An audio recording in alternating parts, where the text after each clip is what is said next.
no está facultada la Dirección General de Profesiones para cancelar ningún título. En todo caso, lo que la Dirección General de Profesiones puede hacer es cancelar el registro de un título, pero para ello tiene que haber una resolución judicial o una inhabilitación, cosa que no ha cumplimentado la Universidad Nacional Autónoma de México.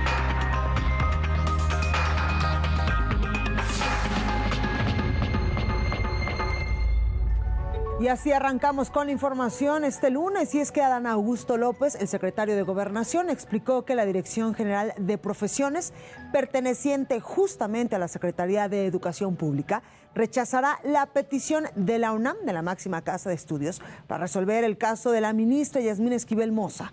Por su parte, el presidente de México, Andrés Manuel López Obrador, volvió a cuestionar a la UNAM luego de que la semana pasada dejara en manos de la Secretaría de Educación Pública la decisión de cancelar el título de licenciatura de la ministra Yasmín Esquivel Moza.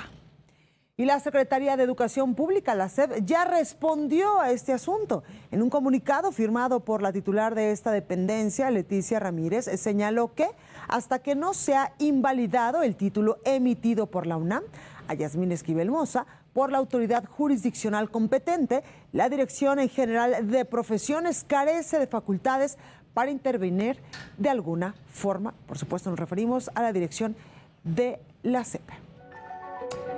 Y con el respaldo del gobierno federal, en especial con el del presidente Andrés Manuel López Obrador, la ministra Yasmín Esquivel le declaró en una entrevista breve que no renunciará a su cargo y dijo estar en contra de la determinación de la FES Aragón. Una resolución que no comparto, evidentemente, no existió un procedimiento, no hubo una valoración de las pruebas que determinan contundentemente que la tesis es de mi autoría y, por supuesto, ni siquiera he sido notificada de ningún dictamen ni de ningún acta.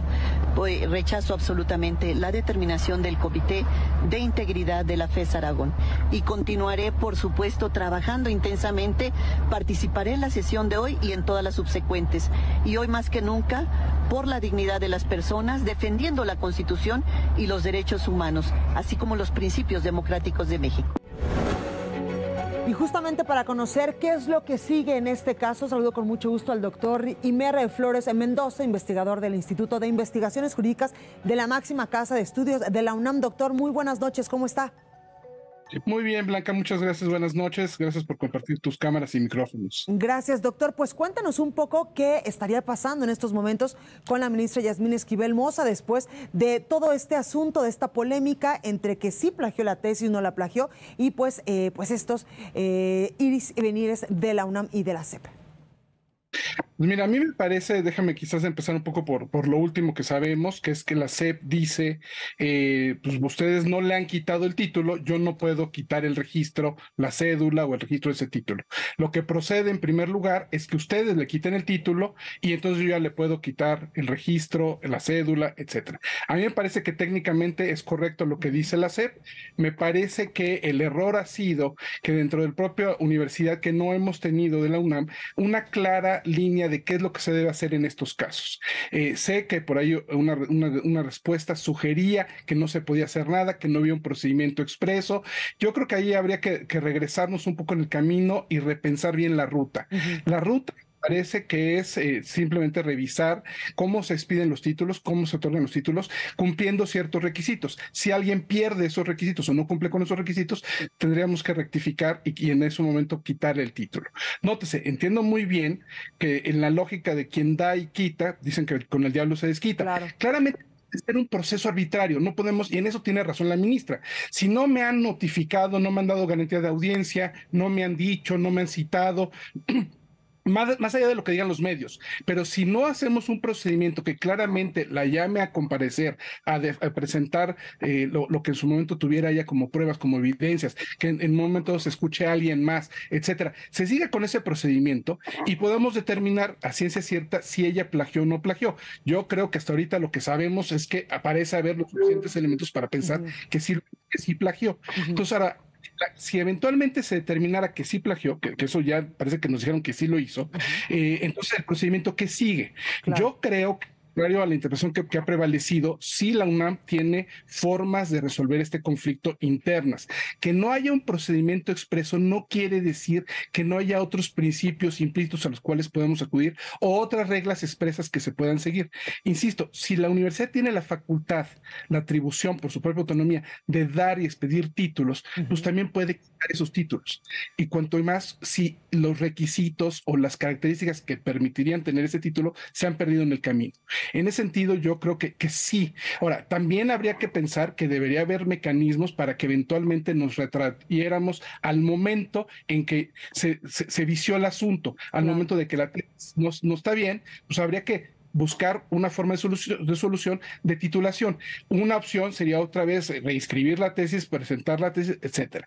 Pero hoy por hoy hay muchas otras formas de titulación. Yo creo que podríamos eventualmente pensar en algún otro mecanismo para que la ministra se pudiera titular y eventualmente se convalidaran su título o tuviera que registrar un nuevo título. Entonces, yo creo que soluciones al problema hay. El tema ciertamente pues, acabó politizando porque estaba en juego ni más ni menos que la presidencia de la propia Corte, pero ya que pasó la presidencia de la Corte, podemos quizás ser más fríos, más precisos en qué es lo que se tendría que hacer. Sí creo que hay elementos que se debería llevar esto a sus últimas consecuencias, pero también hay que prever que hay también salidas. Insisto, hay una regla de la ley orgánica que hace referencia a que a todo aquello que no está expreso, que no está conferido a otras autoridades, se le entenderá reservado al Consejo Universitario. En última instancia, si no hubiera una regla, que yo creo que las hay, en términos de cómo expedimos títulos, pues cómo a la hora que se pierden los requisitos, pues se tendría que cancelar ese título. Y yo creo que sería siguiendo los mismos procedimientos que tenemos una vez que hiciéramos un primer procedimiento para dándole garantía de audiencia a la ministra, y dejemos de hablar de la ministra, a la persona que sea, al caso que sea, tenemos que empezar a pensar más allá de lo politizado que pueda estar este caso, en que la Universidad Nacional Autónoma de México tiene y debe tener los mecanismos para resolver sus problemas y no estar quizás ahí en un problema de echándose la bolita. Creo que sí hay soluciones y creo que ahí hay varios elementos. Claro, doctor, acaba de tocar un punto muy importante. Tal parece que se están echando la bolita entre la UNAM y la SEP y ninguno de los dos pues nos dice exactamente qué va a pasar. Nosotros en estos momentos, con base en lo que usted nos ha explicado, pues tenemos claro cuál podría ser este procedimiento con la ministra Yasmín Esquivel Moza, pero tal parece que las autoridades no lo tienen muy claro. Pues digamos, o sea, yo creo que se politizó tanto el asunto y estuvo tanto en juego el tema de la presidencia de la Corte, que había tanta presión mediática de que es, y tengo también muy claro que también como sociedad, como miembro de la sociedad civil, como egresado de la universidad, me siento ofendido. Pero otra vez, despoliticemos el asunto y veamos lo más frío. Sí, es muy grave y tendríamos que llevar estas últimas consecuencias. Entonces, por un lado, revisemos cuál ha sido el procedimiento, si hay que reponer el procedimiento para eventualmente que la Comisión de Ética de la FES Aragón revise su situación, revise el tema, que se le dé garantía de audiencia. Sí, insisto, no es quitar por quitar arbitrariamente, sino es quitar siguiendo los procedimientos. Ahí también la ministra creo que tiene razón, o la persona que sea, tendría razón en quejarse si no le seguimos un cierto procedimiento y no le damos ciertas garantías como la más elemental que sería la de audiencia. Entonces, ya, resolvamos esa parte, se resuelve esa parte y eventualmente habría elementos para quitarle el título. Yo pienso que sí, se le podría proceder a quitarle el título con las reglas que tenemos al interior de la propia UNAM, yo creo que sí. Si no, en dado caso, podría entrar, como decía yo, con relación a la ley orgánica, el artículo 8, el Consejo Universitario a entrar a suplir y prever cuál tendría que ser un poco el mecanismo para esto. Obviamente, habrá que, insisto, reforzar que cualquier cosa que se hiciera tiene que ser con las debidas garantías al proceso legal, como es principalmente, en primerísimo lugar, diría yo, la garantía de audiencia, es decir, hacer oído y vencido en juicio. Claro, doctor, en este escenario que usted nos presenta, en dado caso que se le quitara el título a la ministra Yasmín Esquivel Moza, ¿qué pasaría con ella en la Corte? Pues mira, yo creo que ahí lo interesante, que bueno que lo tocas, es efectivamente que uno de los requisitos para ser ministro es gozar de buena fama pública. Y entonces esto tenemos que preguntarnos si le pierde, si hace que pierda esa situación. Entonces, ella también hay diferentes mecanismos para pedir una licencia, para subsanar la falta, si es que estamos en esa lógica. Yo creo que esa podría ser una salida muy digna, que ella hiciera su licencia, se somete a un procedimiento, vemos en qué está, y le da tiempo de subsanar y de alguna forma subsana las deficiencias y rescata su nombre, limpia su nombre, y bueno, no cae en ese supuesto.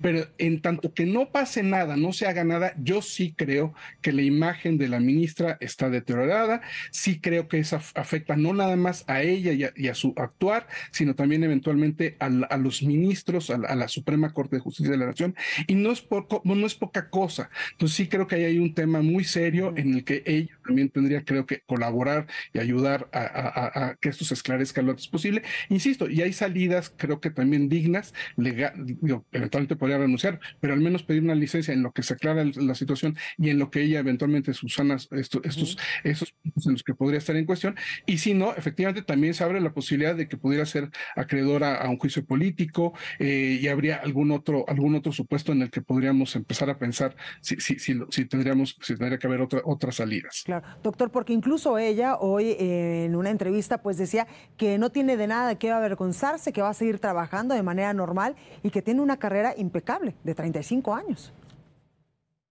Digamos, y esa es otra cosa curiosa. Yo si me preguntas, me parece que el tema de que si ella, y digamos, hay quienes dicen, es que ni siquiera todo lo que ha hecho ella durante estos 35 años estaría viciado. Yo entiendo que ese argumento no funcionaría. Digamos, no podemos quizás cuestionar esa experiencia profesional, ese actuar, pero sí es cierto que está cayendo en un supuesto que haría cuestionable si ella es la persona indicada para ser ministra de la Corte. Dejando de lado el hecho de que ella no tenga nada que avergonzarse, ella puede ser inclusive una víctima de estas circunstancias, no conocemos todos los detalles de la situación, pero podríamos pensar, imaginarnos una situación en la que podría ser ella también una especie de víctima. Del momento del plagio de la tesis, de la elaboración de la tesis, de la mala dirección, asesoría, pero hoy por hoy creo que hay que, de alguna forma, quizás tenemos a veces que aprender de los errores y también la posibilidad de rectificar de los mismos y corregirlos, ¿no? Entonces sí creo que hay un tema ahí que se percibe en la opinión pública, que pienso que es necesario que sí se esclarezca, que sí se aclare y que ella de alguna forma pueda contribuir a ayudarnos a que quede por su propio nombre, que vaya de que avergonzarse y que su nombre quede limpio. Totalmente, doctor, porque incluso había varios analistas en temas jurídicos que decían que pues podría haber incluso la posibilidad de que todos estos procedimientos en los cuales ha estado participando la ministra durante muchísimos años dentro del Poder Judicial de la Federación podrían pues quedar inválidos o estar viciados en dado caso de que le retiraran el título. ¿Usted qué opina?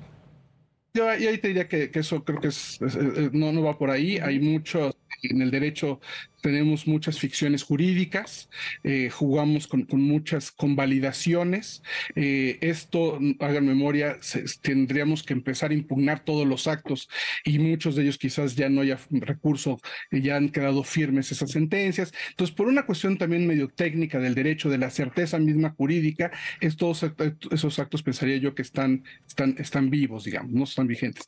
Obviamente que lo que está pasando hoy en día, lo que podría pasar hoy en día, es muy cuestionable, sobre todo desde un punto de vista mediático, y efectivamente en un contexto difícil, creo que a la Corte no la abona, no la ayuda, y en ese sentido es importante que encontremos una muy buena solución a este caso.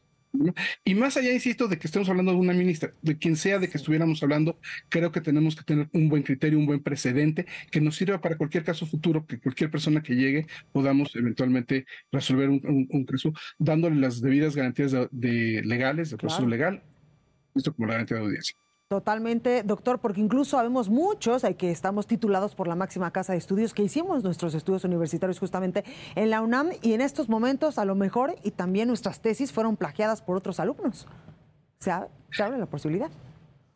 Habrían esas posibilidades, habría que revisarlos. Y ahí es donde también me parece que lo mencionas, que de ahí viene hacia adelante una clara respuesta de la UNAM. ahí sí creo que ha sido como muy contundente la universidad en que esto no puede volver a pasar. Entiendo que ya desde una primera reunión, creo que del 6 de enero con el Colegio de Directores de las facultades y de los centros e institutos, se acordó que todos los que tengan que llevar procedimientos de tesis tienen que estar doble revisando que esas tesis no sean plagiadas con versiones anteriores. Ya hay muchos sistemas informáticos, mucho software que ya permite hacer estas revisiones. Entonces ya es una cuestión que ya es muy clara la respuesta de la UNAM, que eso no puede pasar claramente hacia adelante, ¿no? O sea, eso ya no puede pasar. Entonces lo relevante es qué podemos hacer en estos casos que ya pasaron, que ya sucedieron, desafortunados y muy lamentables, que ciertamente pues, nos afectan como universitarios, efectivamente, pero bueno, espero que mientras tengamos todas las conciencias pilas de nuestras tesis, estamos tranquilos, pero bueno, habrá que encontrar buenas soluciones a esto. Totalmente, pues ahí lo tenemos, doctor Imer Flores Mendoza, investigador del Instituto de Investigaciones Jurídicas de la máxima casa de estudios de la UNAM. Muchas gracias por ayudarnos a entender qué es lo que está pasando justamente con el caso de la ministra Yasmín Esquivel Moza y todo este tema del plagio, no plagio de la tesis, que le toca a la UNAM y que le toca también a la Secretaría de Educación Pública en estos momentos. Doctor, gracias. No, gracias a ti, muchas gracias por compartir tus cámaras y micrófonos. Gracias.